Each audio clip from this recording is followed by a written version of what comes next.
Bienvenue sur le podcast de l'Église La Bonne Nouvelle de Dijon. Merci de nous suivre afin de plonger ensemble au cœur de la Bible et d'y découvrir le message que Dieu adresse à ceux qu'il aime. Nous serions heureux de vous rencontrer un dimanche au 8B rue Jules Viol à Dijon. Bonne écoute. Je te sens très inspiré, Martin, ce matin. Enfin, les autres aussi, mais peut-être un peu plus aujourd'hui. Ce désir de pousser chacun d'entre nous à avoir une relation authentique et vraie avec Dieu.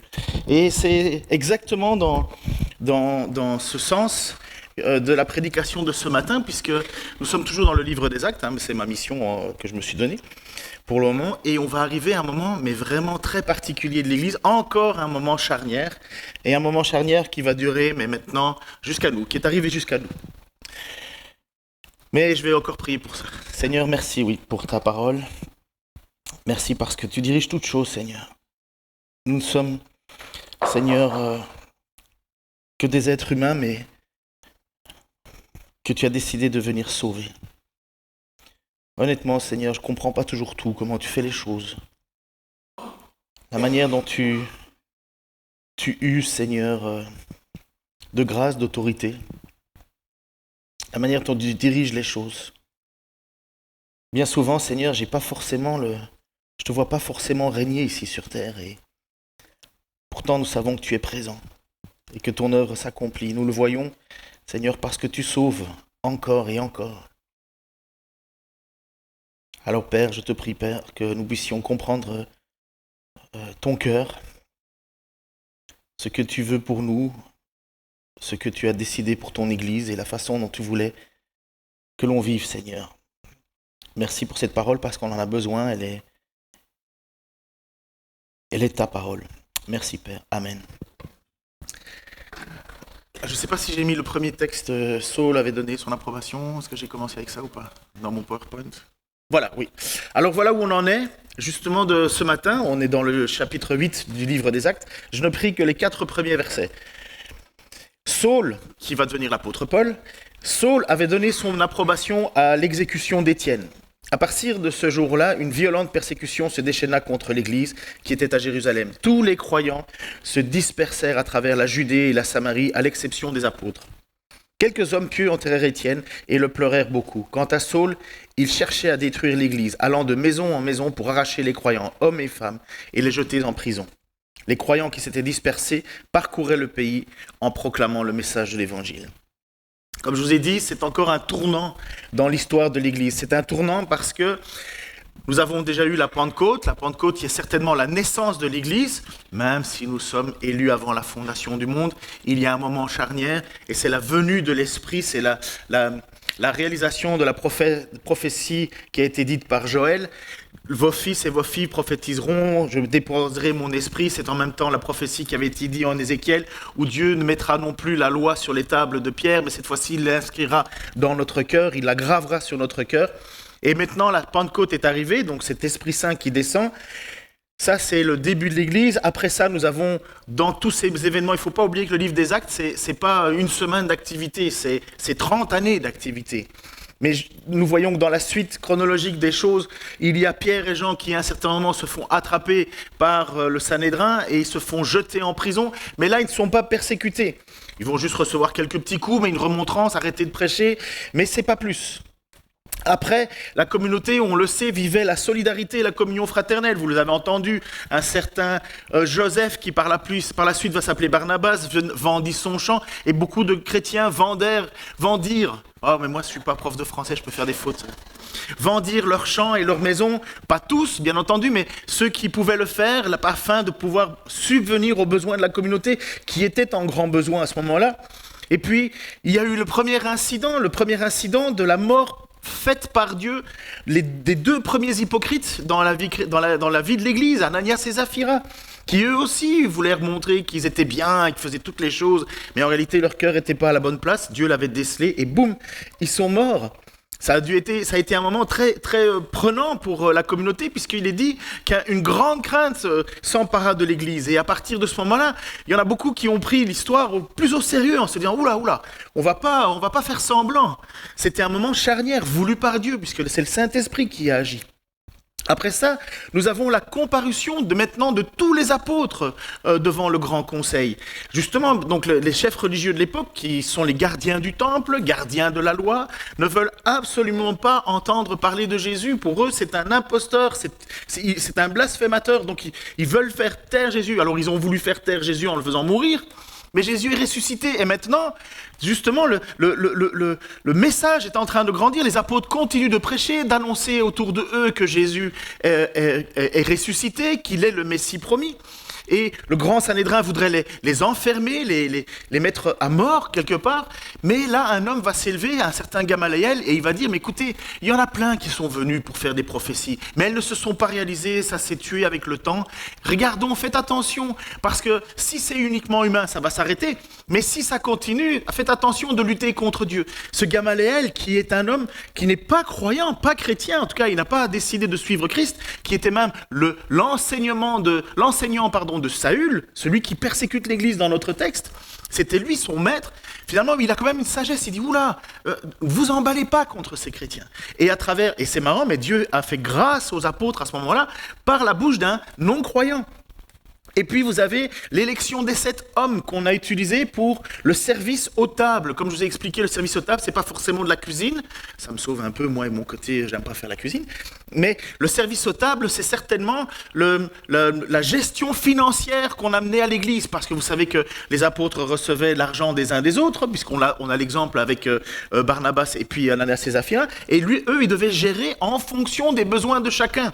Donc ils géraient cet argent, sauf qu'à un moment, ils ont dit, il n'est pas bon que l'on s'arrête d'enseigner et de prier, c'est pourquoi il faut élire des personnes. En plus, il y avait une espèce de tension entre les femmes veuves hellénistes et les femmes veuves qui étaient issues du judaïsme. Helléniste, ça veut dire tout ce qui n'est pas juif, en grand. Parce qu'on parlait grec, et grec, ça vient de l'hellénisme. Hélène, je ne sais pas pourquoi, quelqu'un pourra m'expliquer un jour. Mais on voit qu'il y a une tension déjà dans l'Église et il faut régler cette tension, il faut régler ces murmures et c'est pourquoi on va élire 7 personnages. Dans ces 7 personnages, il va y avoir notre fameux Étienne qui va être persécuté, qui va mourir on est juste après la mort d'Étienne.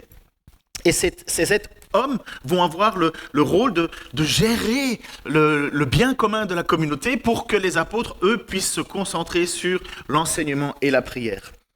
Et puis nous avons alors ce fameux Étienne il est reconnu comme un homme plein de sagesse, digne de confiance et rempli du fruit de l'esprit. Et donc un homme sur qui on peut voir un modèle.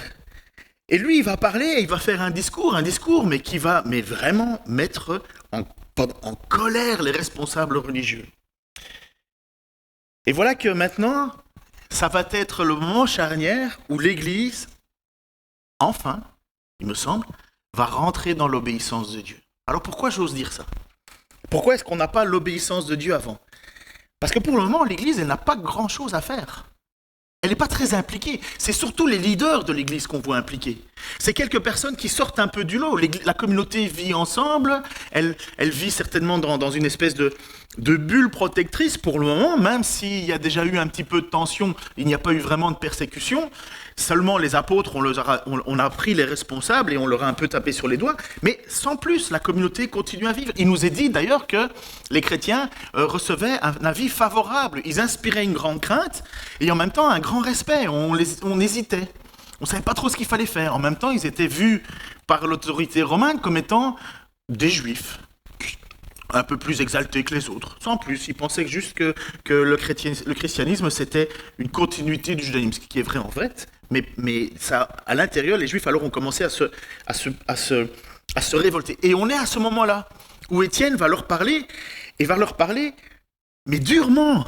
Et on va voir un exemple tout de suite, mais d'abord, pourquoi est-ce que je dis que c'est à ce moment-là que l'Église est entrée dans l'obéissance à la parole de Dieu ? Comme je vous dis, au début de l'Église, c'est un peu comme notre propre conversion. Il y a le début de la marche chrétienne. On est touché par le Saint-Esprit, on découvre comment Dieu est bon, comment Dieu est sage, comment Dieu est profond, comment Dieu est présent. On découvre finalement, on rentre dans une nouvelle famille. On découvre des frères et des sœurs qui ont la même foi que nous, alors que nous venons d'ailleurs, de loin l'un de l'autre, de situations sociales différentes, d'éducation différentes, de pays différents, de pensées politiques différentes. On vient de plein de mondes différents. Et puis on se rend compte que finalement on fait partie d'une nouvelle famille. Il y a une joie parmi les premiers chrétiens. Au début de la vie chrétienne, il y a une joie parce que on découvre, d'abord on est lavé de nos péchés, déjà. Pour certains, on peut avoir une guérison physique ou une guérison psychique.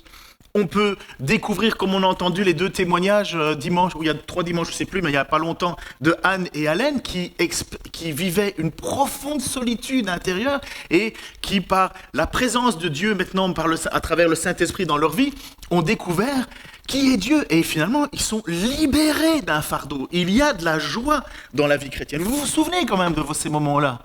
Vous vous souvenez de ces... Et puis alors, on est tous un peu en se disant, mais c'était quand même... mieux avant.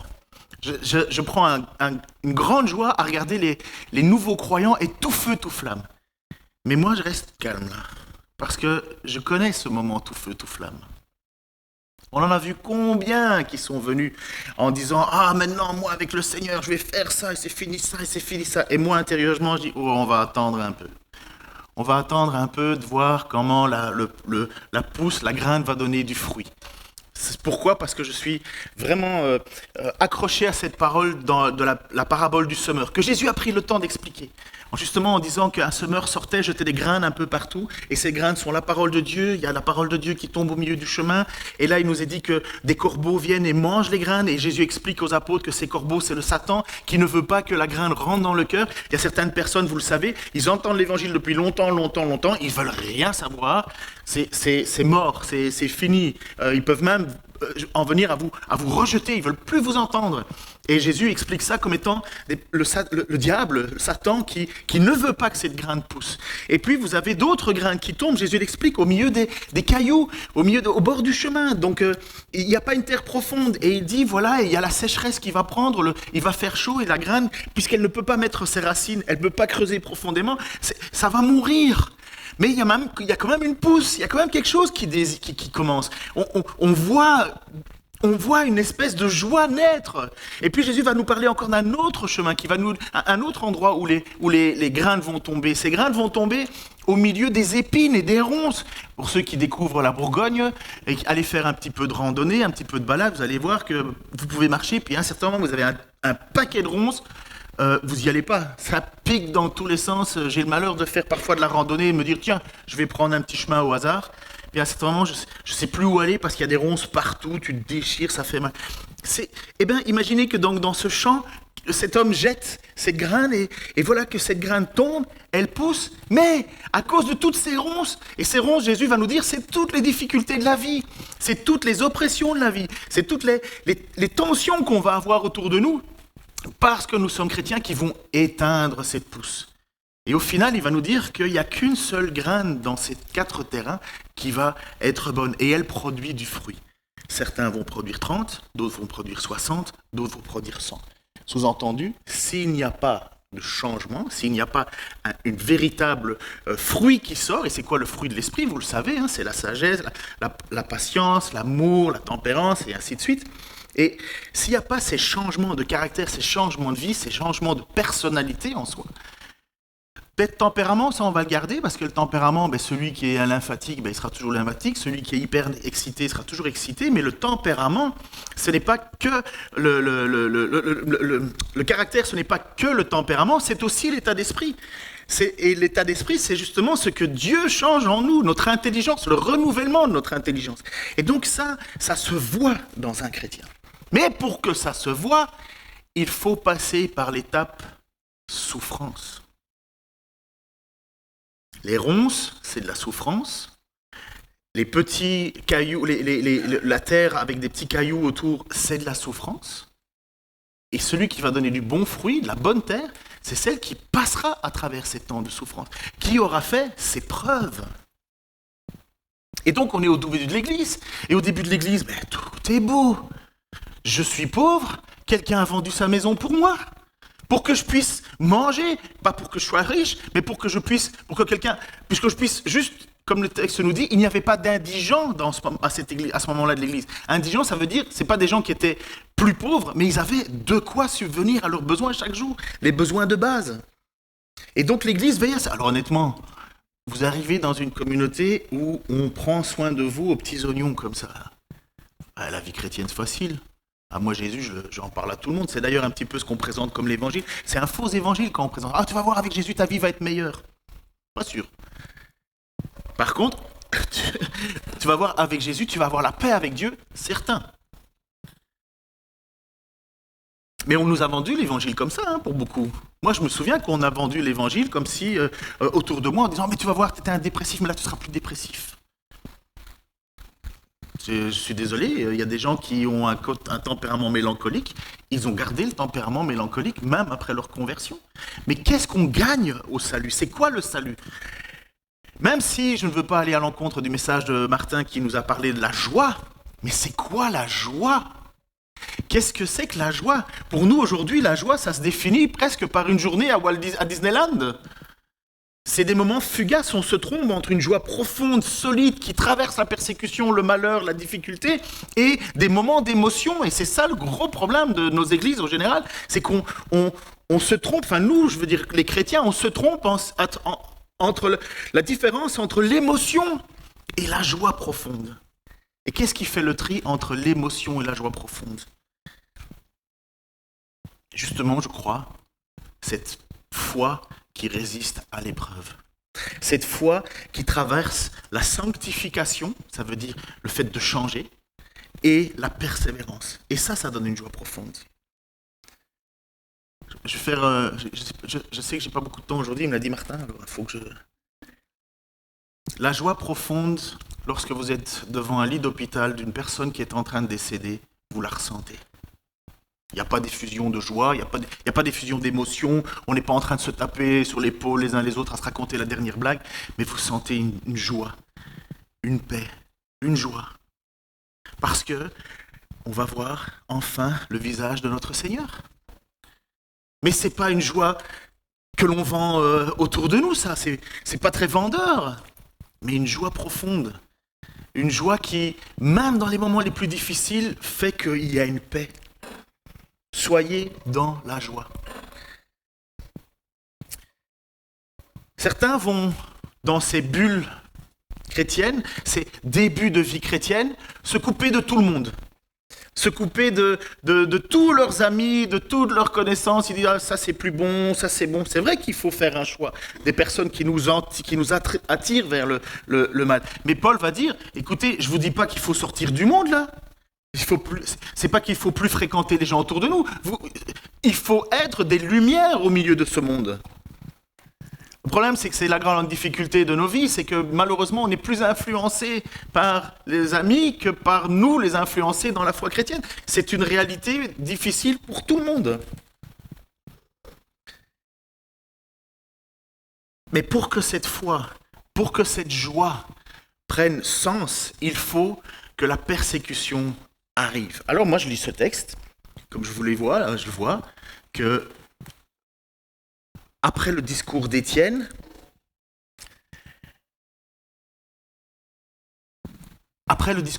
qui remplit de l'esprit, moi je me dis, waouh, ils devraient tous se confondre en excuses, ils devraient tous dire, Seigneur, pardon de t'avoir mal jugé. On se dit que, inspiré par l'esprit, Étienne doit avoir les mots justes, il doit avoir Au final, ils devraient tous se convertir, tous tomber à genoux, se repentir.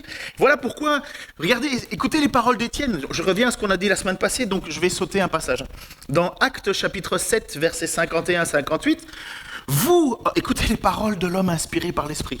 Vous, hommes obstinés, qui, comme de véritables incirconcis, gardez votre cœur et vos oreilles fermées, vous résistez toujours à l'Esprit Saint, vous ressemblez bien à vos ancêtres. Y a-t-il un seul prophète que vos ancêtres n'aient pas persécuté? Ils ont tué tous ceux qui annonçaient la venue du seul juste. Et vous, maintenant, vous l'avez trahi et assassiné. Oui, vous avez bien reçu la loi de Dieu par les intermédiaires des anges, mais vous ne l'avez jamais observée. Voilà, il les a bien stressés. La suite, à ces mots, ceux qui siégeaient au grand conseil devinrent fous de rage. Ils grinçaient des dents contre Étienne. Mais lui, rempli du Saint-Esprit, leva les yeux au ciel et vit la gloire de Dieu et Jésus debout à la droite de Dieu. Alors, il s'écria, « Écoutez, je vois le ciel ouvert et le Fils de l'homme debout à la droite de Dieu. » À ces mots, ils se mirent à vociférer, à se boucher les oreilles, et d'un même élan se ruèrent sur lui, le traînèrent hors de la ville et le lapidèrent. Mais où est le Saint-Esprit à ce moment-là? Comment ça, avec l'esprit, les gens ne se sont pas mis à genoux à pleurer en disant « Oh, pardon Seigneur, pourquoi est-ce qu'on a... » Non, l'effet immédiat et douloureux, cruel et tragique pour Étienne. Et alors là, je me dis, mais Jésus est au ciel, il est debout à la droite de Dieu, comme je vous dis que c'est debout, je vous ai dit ça la semaine passée, c'est vraiment l'idée qu'à ce moment-là, c'est comme si Jésus accueillait Étienne vers lui. Comme quand on sonne à la porte, vous vous levez, vous allez accueillir la personne. Jésus est debout à côté de son Père et il attend Étienne qui va venir vers lui. Et moi je me dis, mais avec tout ça, normalement, ça devrait être, toute cette présence de Dieu, ça devrait être des conversions assurées. Non, c'est fou de rage. C'est des fous de rage qu'il a devant lui, qui le prennent, qui ne veulent rien entendre. Écoutez, il se bouche les oreilles, il grince des dents. C'est théâtral, hein. Puis il le tire hors de la ville et il lui jette des pierres. Lapider, c'est jeter des pierres. Hein. On jette des pierres jusqu'à quand la personne est morte.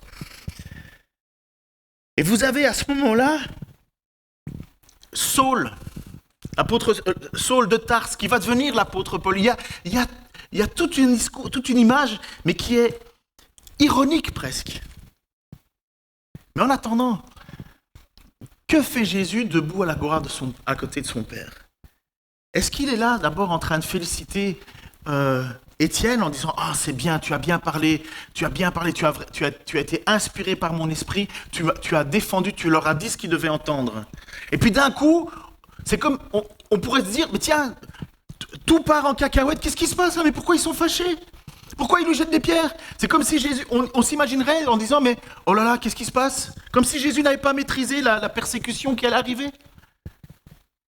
Jésus est au ciel, à la droite de son Père, et il sait très bien ce qui va arriver. Inspiré par le Saint-Esprit, une persécution va naître. Une persécution va naître. Le texte nous le dit. À ce moment-là, c'est à ce moment-là que une grande persécution revenait. Tu peux mettre la première image? Tu es capable de revenir en arrière avec ça? Je pense que oui. Sinon, je vous le lis, c'est pas grave. Quant à Saul, il cherchait à détruire l'Église, allant de maison en maison pour en arracher les croyants, hommes, femmes, et les jeter en prison. Les croyants s'étaient dispersés, parcouraient le pays en proclamant l'Évangile. Merci. À ce moment-là, l'Église va vivre son test. Son test. C'est à ce moment-là qu'on va voir si les gens sont vraiment accrochés à Jésus ou bien ils aiment le confort que Jésus offre. Ils ne sont plus à ce moment-là entourés des apôtres, entourés d'une bienveillance, entourés de générosité financière, entourés d'amour fraternel. Non, à ce moment-là, l'Église va être persécutée. Et Saul va être l'enragé de service. Puisqu'il nous dit que Saul ne fait aucun cas de personne. Il rentre dans les maisons, il arrache hommes et femmes et les jette en prison. Saul de Tarse, à ce moment-là, c'est un pharisien hyper zélé. Pour lui, c'est impossible que ces gens honorent Dieu. Au contraire, pour eux, ils blasphèment Dieu. Il faut les faire mourir, c'est des méchants, c'est des mauvais. Et Saul est convaincu que Dieu est d'accord avec ce qu'il fait.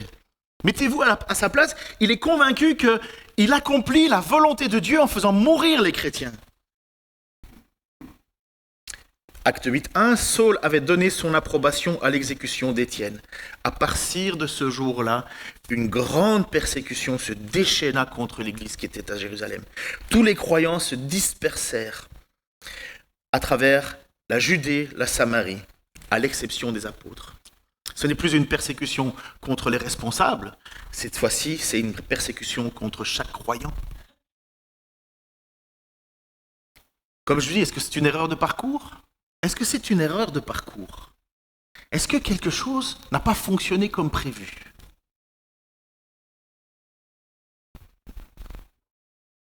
Non quoi?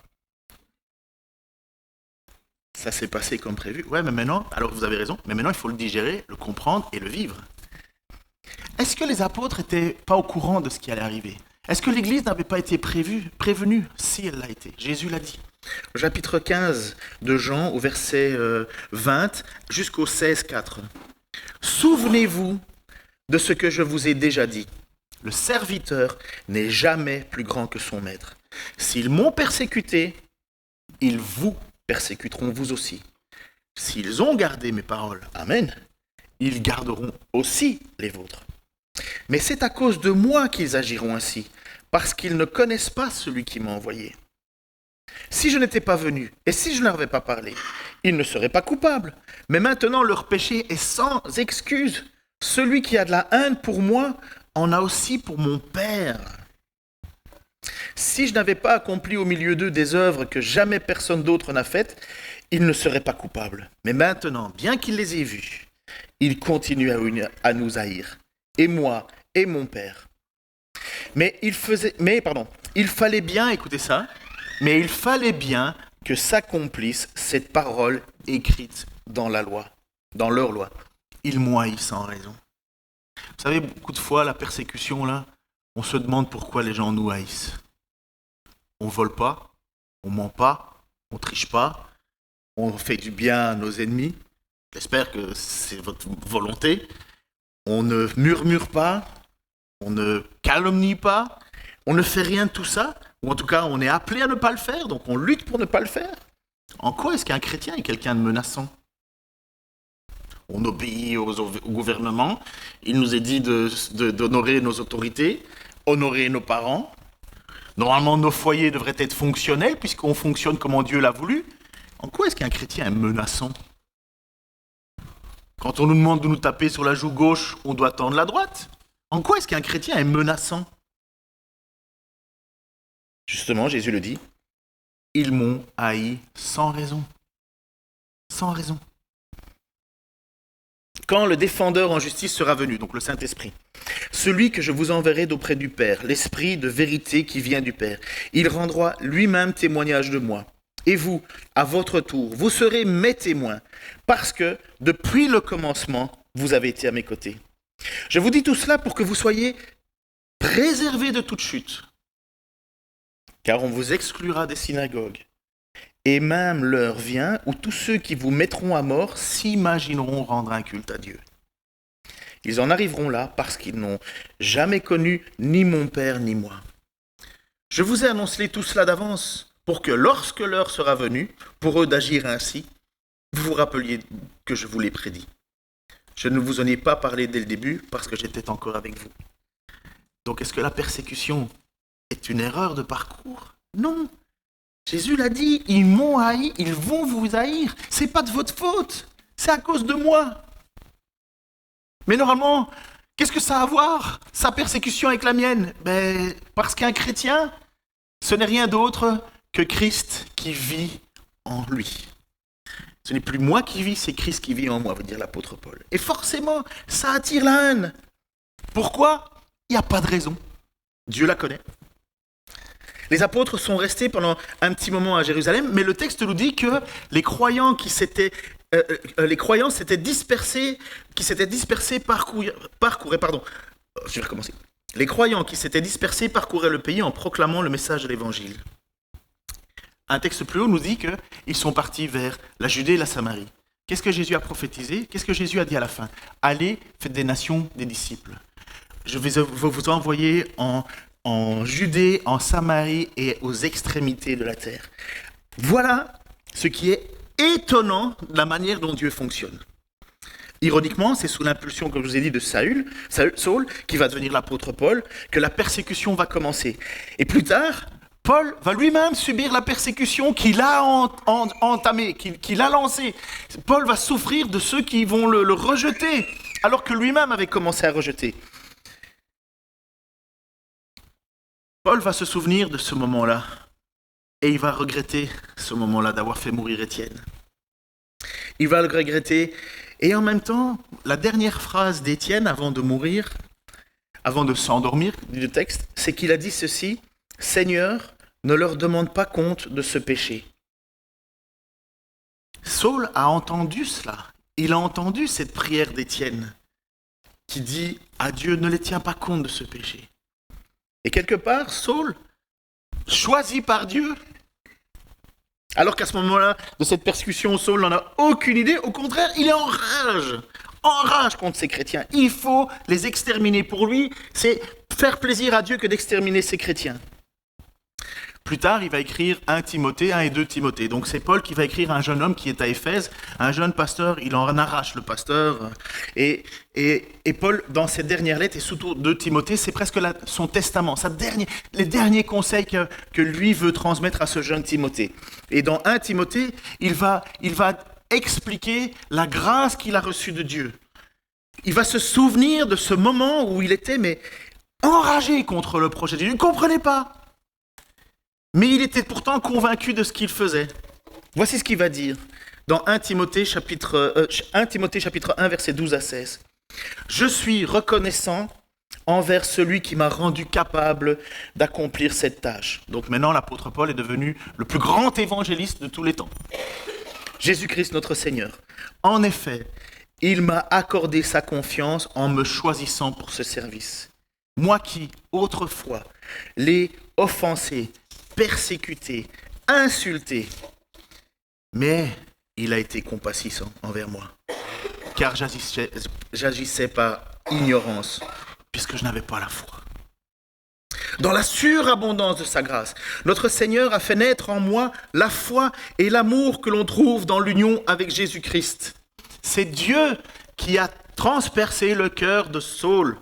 Normalement, c'est pas ton père, c'est pas ta mère, c'est pas ton instruction religieuse qui fait de toi un chrétien, c'est Dieu qui fait de toi un chrétien. C'est Dieu qui te donne la foi, c'est Dieu qui te donne l'amour. Ça ne vient pas des hommes, ce n'est pas possible. Ce n'est pas une production intérieure, c'est la grâce. Ça ne vient pas de nous. Personne ne peut se glorifier en disant « moi je fais plus, moi je fais mieux ». Personne. Parce que tout vient de Dieu. Et c'est volontairement afin que personne ne s'enorgueillisse. L'orgueil, c'est le meilleur moyen que Dieu nous résiste.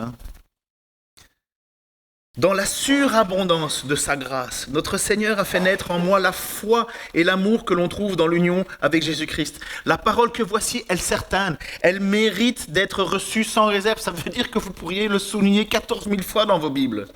Cette parole est certaine, ça veut dire qu'il n'y a pas de doute là-dessus. Elle peut être reçue sans réserve. Je suis, pour ma part, Jésus-Christ est venu dans le monde pour sauver des pécheurs. C'est ça le christianisme. C'est quoi un pécheur? C'est quelqu'un qui va être rejeté de la présence de Dieu à sa mort. Ça s'appelle l'enfer, la séparation entre ceux qui appartiennent à Dieu et ceux qui n'appartiennent pas à Dieu. Entre l'ivraie et le bon grain, entre les bons poissons et les mauvais poissons, entre les boucs et les brebis.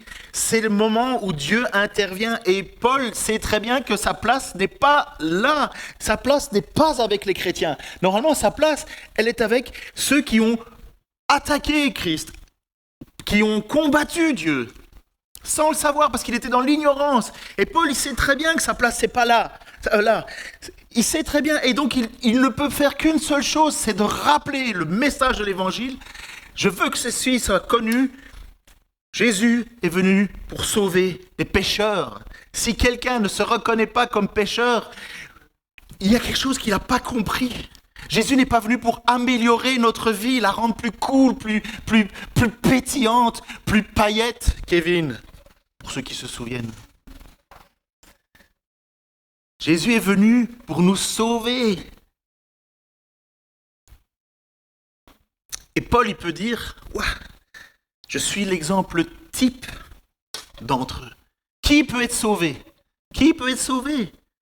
Mais Paul n'a rien de quelqu'un qui mérite d'être sauvé, rien. Mais Dieu a été compatissant envers moi. Pour cette raison, Jésus-Christ a voulu, en moi, l'exemple type de pécheur, montrer toute l'étendue de sa patience pour que je serve d'exemple à ceux qui croiraient en lui pour accéder à la vie éternelle. Aujourd'hui, la persécution dans le monde, elle est énorme. On parle de 300, tu peux mettre l'image suivante s'il te plaît ? On parle de 360 millions de chrétiens, 365 millions de chrétiens persécutés. À l'époque, dans ces régions-là, les historiens pensent que la persécution devait toucher 30, 40 000 personnes. Allez, on va dire 50 000 personnes. C'est pas beaucoup, hein ? La persécution qui va se déclencher. Aujourd'hui, on est à 365 millions de chrétiens persécutés parce qu'ils placent leur foi en Jésus-Christ. Je vous ai mis quelques petits exemples. Si vous avez des bons yeux, vous savez lire. Mais nous avons l'Algérie, nous avons le Libéria, enfin tout le monde pourrait parler, l'Iran. Il y a plein d'endroits dans le monde où les chrétiens sont persécutés. Nous, on ne connaît pas ça. On ne connaît pas. On ne vit pas ça.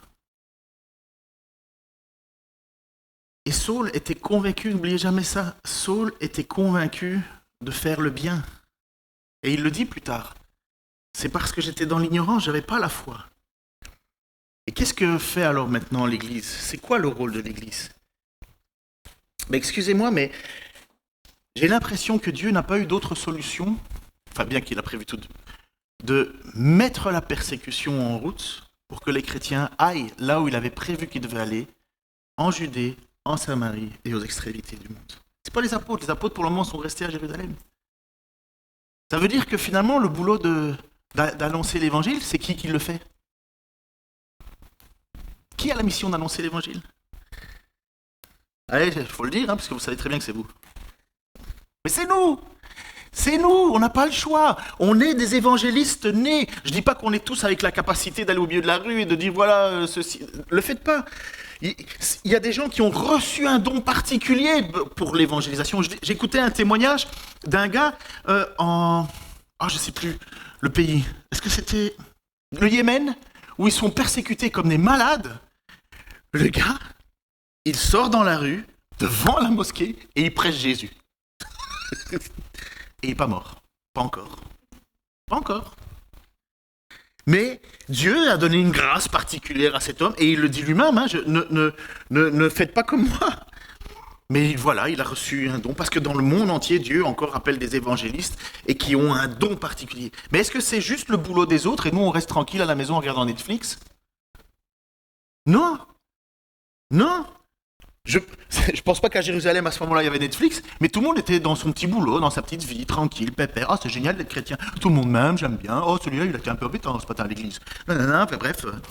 Mais tout le monde, vous savez, oh, les sœurs juives, elles reçoivent plus que nous, alors que nous, on est aussi des chrétiennes, et c'est juste parce qu'eux, aujourd'hui... Bref, ça se regarde le nombril, ça tourne en rond, ça commence à se pagailler, mais la réalité, c'est qu'il a fallu que Dieu vienne en disant, allez, paf, on y va. C'est un peu cruel de montrer ça comme ça, mais c'est ce qui s'est passé. Et puis, c'est la faute à qui ? À quelqu'un qui, inspiré par le Saint-Esprit, est en train de dire ces 4 vérités aux responsables religieux. La conséquence, tout le monde en paye le prix. Il devait peut-être y en avoir qui devaient râler sur Étienne en disant « Oh, à cause de lui, voilà, j'ai dû tout quitter. » En arrière de ça, il y a Dieu qui veut annoncer l'évangile jusqu'au bout du monde. 2 choses que nous devons retenir au sujet de la persécution. Les musiciens peuvent arriver, comme ça me forcera à arrêter. Matthieu 28, 18 à 20. Pourquoi est-ce que nous ne devons pas avoir peur ? Parce que Jésus dit, en s'approchant d'eux, Jésus leur parlera ainsi. « J'ai reçu tout pouvoir dans le ciel et sur la terre. Allez donc dans le monde entier. Faites des disciples parmi tous les peuples et baptisez-les au nom du Père, du Fils et du Saint-Esprit et enseignez-leur à obéir à tout ce que je vous ai prescrit. Et voici, je suis moi-même avec vous tous les jours jusqu'à la fin du monde. » Beaucoup de chrétiens s'imaginent « Ah, on va prier et on est 2 ou 3, tant mieux, Jésus est là parce que dans la parole, il est dit que 2 ou 3 qui se réunissent en mon nom, Jésus est là. » Jésus est là quand tu es tout seul dans ta chambre. Jésus est là quand tu es 10 000, il n'attend pas que tu sois 3 pour venir en disant « Bon, ça va, 3 j'accepte. » Jésus nous a dit qu'il serait avec nous tous les jours jusqu'à la fin du monde. Tous ceux que Jésus a envoyés, tous ceux que Dieu a envoyés à travers cette persécution qui finalement était le point de départ, qu'est-ce qu'ils ont fait? Ils sont partis de ville en ville, ils ont annoncé l'évangile. Certains que Jésus était avec eux. Et puis la deuxième parole, pour ne pas avoir peur de la persécution, c'est une parole que nous devrions, à mon avis, prendre plus au sérieux, profondément plus au sérieux. Je l'ai prêché il y a quelques mois, semaines, je ne sais plus, dans 1 Pierre, chapitre 1, versets 3 à 9. Il va nous dire, Pierre, que cette persécution, elle est nécessaire pour notre salut. Béni soit Dieu, le Père de notre Seigneur Jésus-Christ. Dans sa grande compassion, il nous a fait naître à une vie nouvelle pour nous donner une espérance vivante par la résurrection de Jésus-Christ, car il a préparé pour nous un héritage qui peut ni se détruire, ni se corrompre, ni perdre sa beauté. Il le tient en réserve pour vous dans les cieux, vous qu'il garde par sa puissance au moyen de la foi, en vue du salut qui est prêt à être révélé au moment de la fin. Qu'est-ce qui nous assure le salut ? La foi. La foi, la foi, la foi. Mais c'est quoi la foi ? Voilà ce qui fait votre joie. Même si, actuellement, il faut que vous soyez attristés pour un peu de temps par diverses épreuves. Alors on pourrait dire, ah ben non, ça c'est pas cool. Mais c'est cool, parce que celles-ci servent à éprouver la valeur de votre foi. Le feu du crésin n'éprouve-t-il pas l'or qui pourtant disparaîtrait un jour ? Vous savez, quand vous prenez de l'or, vous le brûlez pour enlever toutes les impuretés, puis vous enlevez l'impureté, puis vous avez un or qui est pur, beau. Eh bien, il dit, c'est la même chose, votre foi, il faut qu'on la chauffe. Pourquoi ? Pour enlever toutes les impuretés. Et voilà ce qu'il dit, le feu du crésin n'éprouve-t-il pas l'or qui pourtant disparaîtrait un jour ? Pourtant, votre foi, qui a résisté à l'épreuve, a une valeur beaucoup plus précieuse. Elle vous vaudra louange, gloire et honneur. Lorsque Jésus apparaîtra. Louange, gloire et honneur quand Jésus vous apparaîtra. Vous savez, pour le moment, on est dans l'humilité, là. On se la ramène pas. On est plutôt amené à être pas rabaissé, mais ne pas s'élever au-dessus des autres, considérer les autres comme supérieurs. Et à la fin, quand Jésus vient, vous avez tous les anges autour de vous qui vont vous chanter louange, gloire et honneur. Certainement, vous allez vous dire, moi, vous êtes sûr ?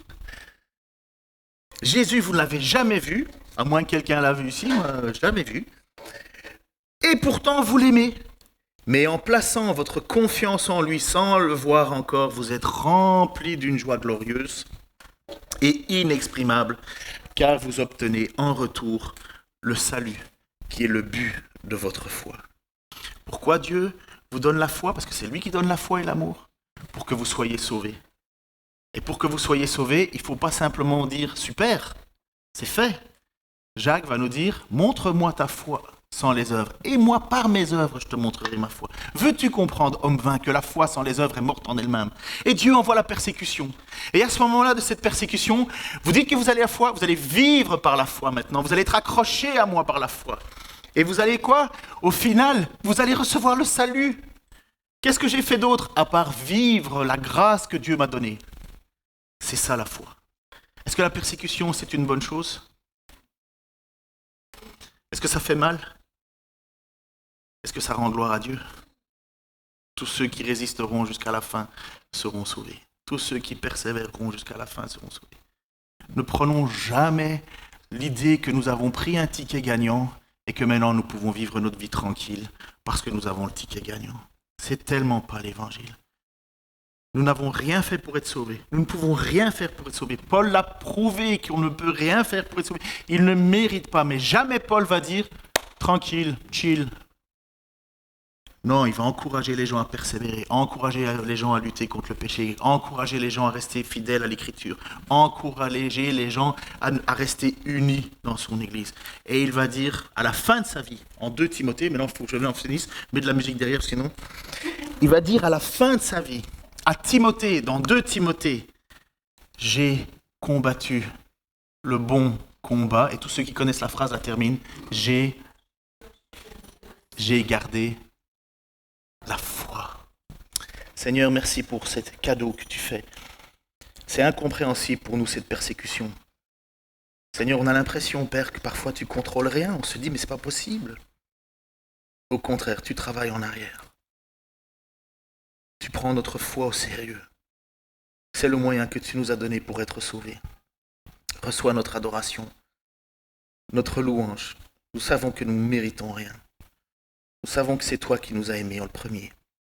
Alors Seigneur, en retour, reçois non pas juste un chant, mais nos vies, prêtes à tout donner pour toi, pour la gloire de ton nom, et parce que tu nous as réservé une place avec toi, un héritage assuré par toi.